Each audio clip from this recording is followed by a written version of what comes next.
சுகரை cut out பண்ணாலே wait குறைஞ்சிரும் அப்படின்னு சொல்றதா இன்னைக்கு ஃபிட்னஸ் இண்டஸ்ட்ரியோட ஒன்னா நம்பர் போய் ஏங்க அந்த சீனி என்னங்க உங்களை வந்து பண்ணிச்சு பாவம். நீங்களே கொஞ்சம் யோசிச்சு பாருங்க. ஒரு ஆள் வந்து சுகரை கட் அவுட் பண்ற அப்படின்னு சொன்னா ஸ்பெசிஃபிக்லி அவர் சுகரை ரிமூவ் பண்றாரா இல்ல சுகர் ஹையா இருக்கிற அல்ட்ரா ப்ராசஸ் ஃபுட்டை வந்து அவர் ரிமூவ் பண்றாரா? இந்த distinction is very very important. உங்க டேபிள் சுகருக்கும் நீங்க சாப்பிட்ற கேக்கு, டோனட், சாக்லேட், அல்வா, ரசகுல்லா எல்லாத்துக்கும் டிஃபரன்ஸ் உண்டு.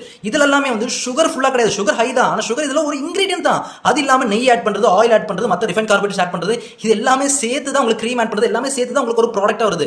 பியூர்லி வெயிட் மேனேஜ்மெண்ட்ல அல்ட்ரா ப்ராசஸ் ஃபுட்டோட ப்ராப்ளம் நீங்க பாத்தீங்கன்னா வந்து கேலரிஸ் வந்து ரொம்ப ஹையா இருக்கும். ஃபார் எக்ஸாம்பிள் 100 கிராம் கேக், ஒரு சீஸ் கேக் எடுத்து பாத்தீங்கன்னா 400 கிலோ கேலரி அசால்ட்டா இருக்கும். ஆனா 100 கிராம் ஒரு மாம்பழம் சாப்பிட்டீங்கன்னா உங்களுக்கு 60 கிலோ கேலரி தான் இருக்கும். அது போக நீங்க மாம்பழம் சாப்பிடும்போது உங்களுக்கு பசி அடங்கும். அதே நேரத்தில் அந்த கேக் சாப்பிட்டாலும் சாப்பிடாத மாதிரி இருக்கும், அள்ளி அள்ளி அதிகமாக சாப்பிடும். ஸோ ஓவர் கன்சியூம் பண்றது ரொம்பவே ஈஸி. ஸோ இதுதான் ப்ராப்ளமேட்டிக்.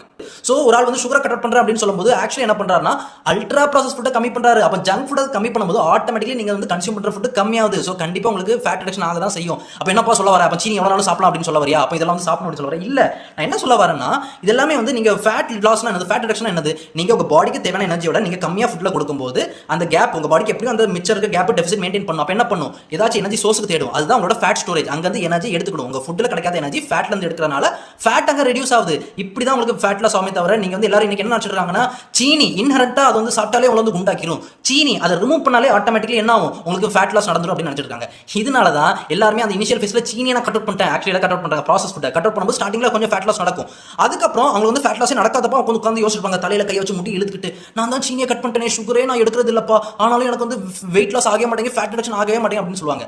நீங்க ஈவன் நட்ஸ், ஹெல்த்தி ஃபுட் அதை நீங்க அதிகமாக சாப்பிட்டாலும் ஈஸியாக வெயிட் போடும். கேலரிஸ் வந்து அவ்வளோ அதிகம். ஸோ உங்களுக்கு வெயிட் கூடுறதும் குறையிறதும் எந்த ஒரு சிங்கிள் ஃபுட்டும் இன்ஹெரன்ட்லி உங்களுக்கு வெயிட்டை கூட்டி விடாது, குறைச்சும் விடாது.